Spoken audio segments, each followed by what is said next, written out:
Hi friends, நான் இப்போ எங்கே வந்திருக்கேன்னு பார்த்தீங்கன்னா, என் ஃப்ரெண்டு பொண்ணுக்கு வந்து நிச்சயதார்த்த ஃபங்க்ஷன். என் பொண்ணு மாதிரின்னு கூட சொல்லலாம். ரொம்பவே ஹாப்பியா இருந்தது.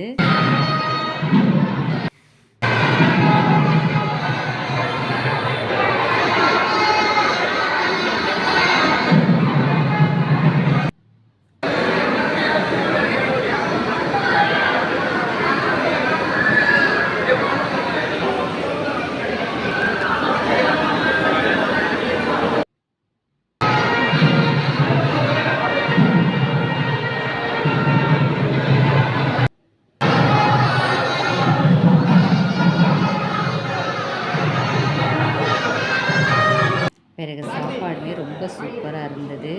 வெஜிடபிள் பிரியாணி பண்ணியிருந்தாங்க. பரோட்டா, தோசை, இட்லி, ரைஸ், குழம்புன்னு எல்லா சாப்பாடுமே சூப்பரா இருந்தது.